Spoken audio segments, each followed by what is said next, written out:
Bonjour et bienvenue à Miettes de Bois.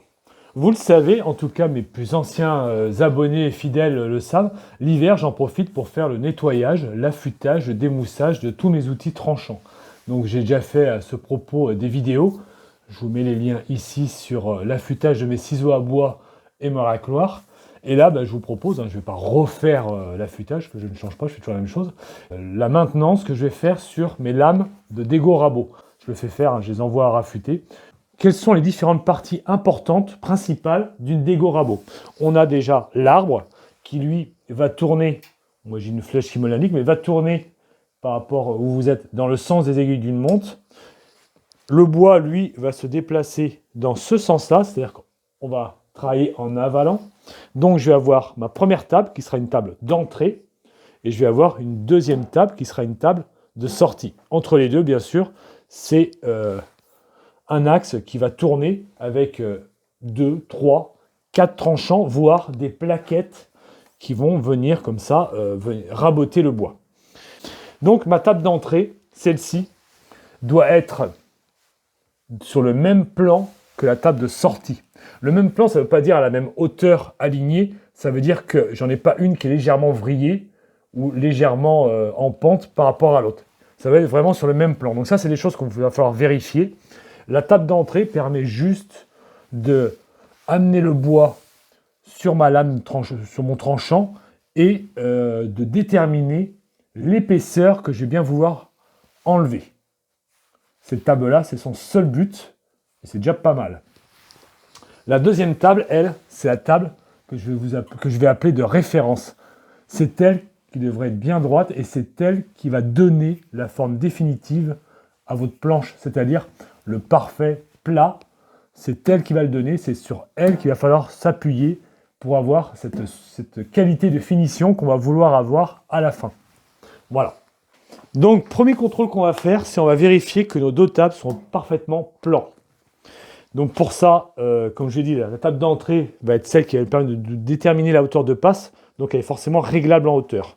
Si vous disposez comme moi d'un vernier, vous la mettez à 0. Donc moi, je vais venir la régler et la mettre à 0. Voilà, hop, je la bloque. Et pour ça, vous essayez d'utiliser une règle la plus grande possible, soit une équerre un peu rigide que vous avez, soit, moi c'est ce que je fais, j'utilise une règle de maçon qui me sert qu'à ça, il ne faut pas que les bords soient abîmés, bien sûr. Et puis je vais venir comme ça, quand je me suis mis à 0, je fais bien sûr en sorte que la lame ne soit pas apparente, parce que là, ça me fausserait mes résultats. Et là, je prends sur toute la longueur, plus ma règle est longue, mieux c'est, et je prends sur toute la longueur, et je vérifie que je suis bien appuyé partout.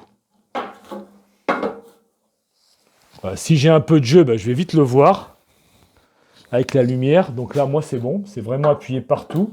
Donc mes deux tables sont plans, c'est-à-dire que j'ai même pas un petit effet comme ça, ni de vrille, ni de pente, donc là, je suis bien plan, c'est nickel. Si jamais ce n'était pas le cas, eh bien après, il faut regarder selon vos machines ce qui est possible, mais très souvent, généralement, sur les points d'ancrage des tables, on peut venir dévisser les points d'ancrage et puis venir mettre des cales d'épaisseur.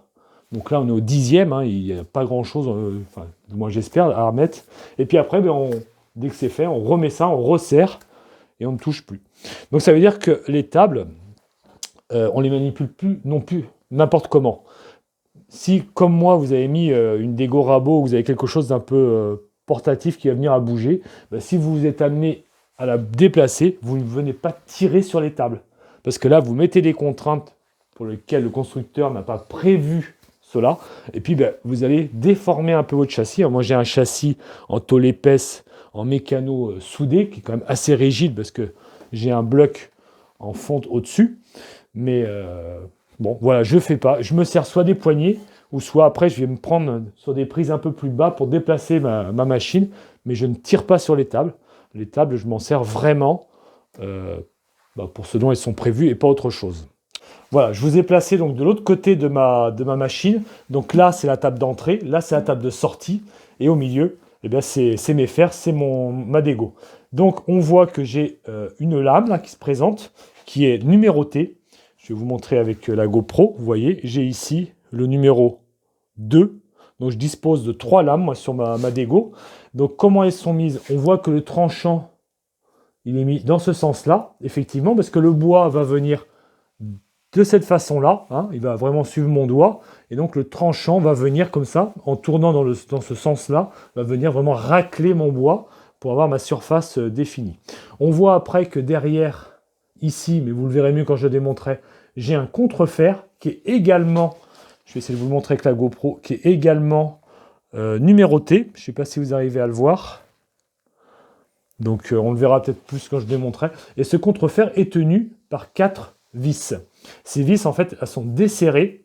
Donc il faut bien y penser quand vous allez venir bloquer votre lame. Sont desserrées pour venir prendre en compression la lame contre le rebord de la dégo. Et bien sûr, si je tourne mon axe, d'une main, je vais poser la GoPro, parce que là j'entraîne le moteur avec, hop, j'ai une autre lame qui est numérotée 1. J'ai aussi sur mon rabot, et ça peut être pratique, je vous le montre, j'ai donc largeur mini 12 mm, épaisseur 2,5 mm. Ça, je vais vous expliquer, c'est les caractéristiques de mes lames, et c'est surtout les caractéristiques minimales qu'il me faut, même après avoir affûté, à un moment donné, elles seront plus utilisables parce qu'elles seront trop petites. Ben là, j'ai les caractéristiques minimales. Il faut que j'ai une largeur minimum de 12 mm, autrement, je ne peux pas utiliser mes lames, ça serait trop dangereux, je n'aurais pas assez d'emprise sur la lame pour qu'elle puisse être maintenue. Et puis donc là, ma troisième lame, numéro 3, le contrefer numéro 3. Donc on viendra bien sûr mettre son contrefer numéroté dans son bon logement. Et la lame inclinée dans ce sens-là. Donc c'est important d'aller vérifier ça. Moi, vous pouvez voir qu'il est grand temps que je les change. Hein, elles sont émoussées, elles sont même noircies par endroits. Mais par contre, vous pouvez regarder, j'ai pas de résine, j'ai pas de traces. Pourquoi ?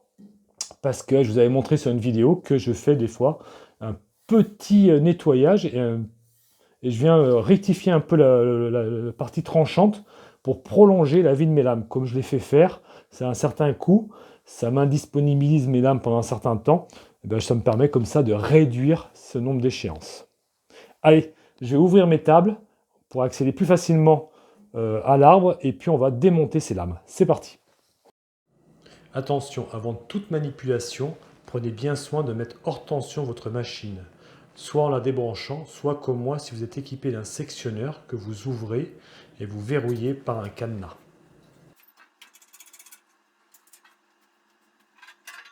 Alors, je fais en sorte que tout ce qui est métallique ne vienne pas au contact de mes tables. Donc là, je vais déjà protéger cette table-là pour que je puisse poser mon matériel. Donc voilà, donc ma table est ouverte. Je vous parlerai après de tous ces accessoires qui sont plus destinés au rabotage. Alors pour l'instant, on va rester à la dégo et aux lames, au remplacement des lames. Donc on voit du coup là bien mon arbre, d'accord, qui tourne dans ce sens-là, avec les fers qui sont ici, d'accord. Vous remarquez que là, par exemple, le fer dépasse légèrement de l'arbre, alors que ici, il dépasse beaucoup plus. Et si on prend le troisième, il est à fleur. Alors pourquoi ? On verra quand on les met, on va essayer de les aligner, hein, les trois. Mais j'ai dû me prendre certainement, lors de la vie de ces lames, hein, j'ai dû me prendre un petit éclat, un petit caillou, un petit grain, et je devais avoir une marque sur mes trois lames. Et je les ai légèrement décalées pour pas avoir la continuité de cette lame sur mon bois, ce qui m'aurait fait un petit sillon. Donc c'est aussi une méthode des fois pour avoir un état de surface qui soit propre, en tout cas pour éviter ces petits sillons quand on a comme ça un petit éclat qui se répète sur les trois lames. Donc là j'ai redescendu une table, c'est pour pouvoir travailler en face de vous, pour que vous puissiez me voir. Mais autrement, je laisse ces deux tables relevées. Donc comme je vous ai dit, les vis sont desserrées pour venir vraiment mettre en pression le fer contre la lame et venir bloquer la lame. Donc là il faut que je visse, donc je vais vraiment tourner dans ce sens-là. Donc là je dévisse un tout petit peu les 4 vis. Vous verrez que la lame, il y a derrière des petits ressorts pour qu'elle puisse ressortir naturellement. Ça nous facilite grandement son réglage. Ça vous verrez au remontage. Donc là je les desserre. Donc là, je fais ça avec l'outil qui est fourni avec ma machine. Mais je pourrais prendre une clé plate de 7. Hein. Voilà, vous voyez, hop, ma lame se relève. Hein. Regardez. Donc là, je la récupère. Alors là, je vous conseille quand même de prendre des gants. Je ne le fais pas. C'est pas forcément judicieux de ma part. Et là, je finis les serrer parce que je vais démonter mon contrefer pour venir nettoyer mon logement. Alors c'est quelque chose moi que je fais à chaque fois que je les change. Je ne sais pas ce que dit le constructeur, mais je préfère aller nettoyer comme il faut le logement. Parce que c'est le seul moment où on y a accès. On y a accès, hop là. Donc comme la gorge est trapézoïdale, en fait, elle se referme pour que justement, même si j'étais pas bien serré, ça vienne par la force centrifuge bloquer l'ensemble. Ben là, vous voyez, ça a du jeu au fond, mais je n'arrive pas à le ressortir. Il faut vraiment que je serre mes vis au maximum. Là, j'ai mon contrefer avec ces 4 vis. Et je vais vous montrer au fond de la gorge les ressorts. Hop, voilà, un ressort, c'est juste une petite plaque en fer, un petit tige en fer plié qui fait ressort. Donc là, on repère bien sûr avant de démonter la position de ces plaques. Une photo peut parfois être utile. Et puis là, j'ai vraiment accès à mon fond de gorge, voilà, qui a un petit peu de poussière que je vais venir nettoyer. Je vais aussi dégraisser le tout. Alors là, je dégraisse avec un produit, je ne sais pas ce que c'est un ajusteur qui m'a donné ça. C'est en bombe, donc je mets un petit coup, j'essuie comme il faut, et ça vient vraiment me dégraisser les matériaux.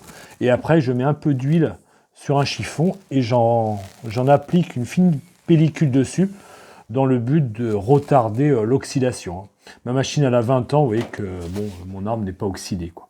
Voilà, et bien je continue comme ça sur mes 3 autres lames. Comme elles sont numérotées, je pourrais les remettre exactement au même endroit, sans souci.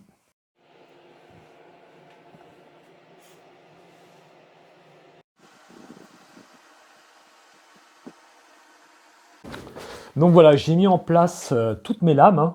J'ai procédé exactement de la même façon que l'inverse du démontage, en remettant d'abord les ressorts, les contrefers, j'ai glissé mes fers et je suis venu légèrement les serrer, il n'y en a aucun de réglé pour l'instant.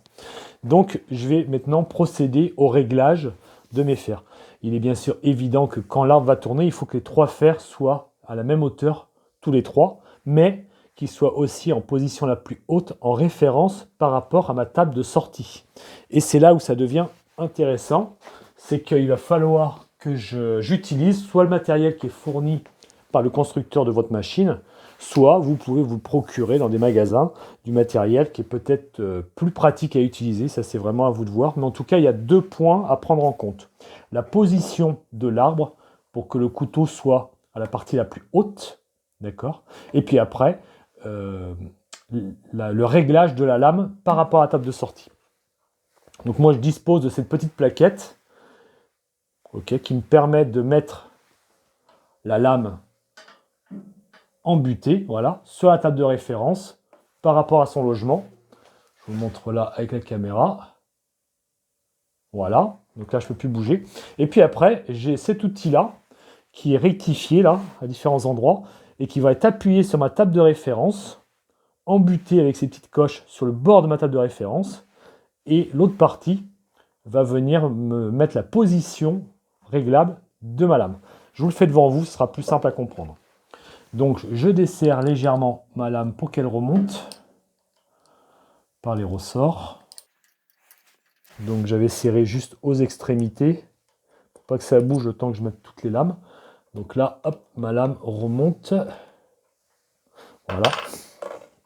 Donc là, hop, je viens mettre mon outil. Je suis appuyé partout. J'en profite pour regarder que tout est en place. Il s'agit de bien prendre son temps. Et puis là, si je suis bien en place, je fais un premier serrage. Voilà, donc là j'ai fait un premier serrage. Donc voilà, pendant le réglage, ou en fin de réglage, un moyen de contrôle qui peut être intéressant à faire, c'est celui-ci. Donc on va mettre la lame, là elle sort, on la met bien en amont. On va mettre un bois qui est bien droit, qui appuie bien partout sur la table de référence. Et on va le mettre à cheval sur l'arbre pour qu'il vienne toucher, pour que le fer vienne toucher le bois. On prend soin avant, sur la table d'entrée, de la descendre, de la reculer. Sur le taquet, j'ai pris soin aussi de faire un trait. Et puis, je vais placer sur un repère. Là, je me suis mis sur mon réglé à 10, juste au trait. Le bois à cheval sur mon fer. Je vais venir tourner comme ça l'arbre. Le fer va venir légèrement racler la planche. Et celle-ci, elle doit bouger, c'est ce que dit mon constructeur, entre 1 et 3 mm. Donc, l'idéal, c'est 2 mm. Et là, je me déplace, hop, et j'ai bougé de 1 mm, entre 1 mm 5 et 2 mm. Donc là, je suis bon. Je refais la même opération sur l'autre extrémité de l'arbre. Je prends soin que ma planche soit bien perpendiculaire à l'arbre, bien dans le sens de mes tables. Et je refais la même opération. Et là, j'ai Là, j'ai presque 2 mm. Donc, voilà, l'autre, j'avais entre 1 mm 5 et 2 mm. Là, j'ai presque 2 mm.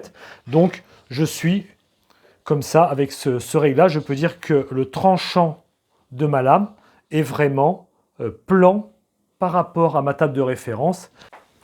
Donc, voilà, vos fers sont remplacés, sont neufs, sont nickel. Avant de remettre sous tension, et pour la première mise en service, il est quand même, moi, je pense, important de prendre toutes les précautions. Donc, je vais d'abord remettre tous les capots de protection. J'ai bien sûr, au préalable, vérifié, en faisant un tour complet, que rien ne bloque, que rien ne touche. On a quand même démonté les pièces et remonté les pièces sur la machine. Il faut être prudent lors de la première mise sous tension. Donc là, c'est le cas, vous voyez, tout fonctionne bien. Je vais remettre tous les capots, parce que s'il y a un problème, je préfère que ce soit les capots qui prennent que moi.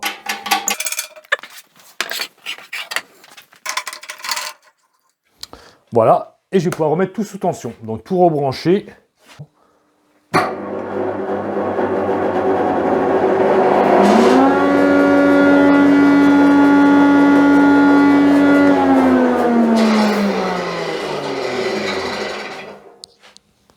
Donc voilà, ma vidéo va s'arrêter là. Donc mes fers sont changés, sont tout neufs. Je vais procéder sur la prochaine vidéo à un essai sur une chute de bois. Et puis on va voir comme ça tout ce qu'on peut avoir comme effet sur le bois qui sont dus à un mauvais réglage des fers. N'hésitez pas dans les commentaires à me dire si ce type de vidéo sur des explications plutôt de la mécanique des machines à bois vous convient. Je peux en faire d'autres, hein. Je peux en faire même sur cette machine-là, spécifiquement sur la scie, sur la toupie, etc. Et puis on parlera aussi de la dégo, comment elle fonctionne et comment on fait pour faire un corroyage, un dégauchissage, un rabotage. Il y a un ordre pour attaquer les différentes faces du bois. Et puis sur chaque face, il y a une méthodologie. Donc je vous montrerai tout ça sur la prochaine vidéo. En attendant, n'hésitez pas à liker si ça vous a plu, à vous abonner si ce n'est pas encore fait, et puis à mettre un commentaire. Bye!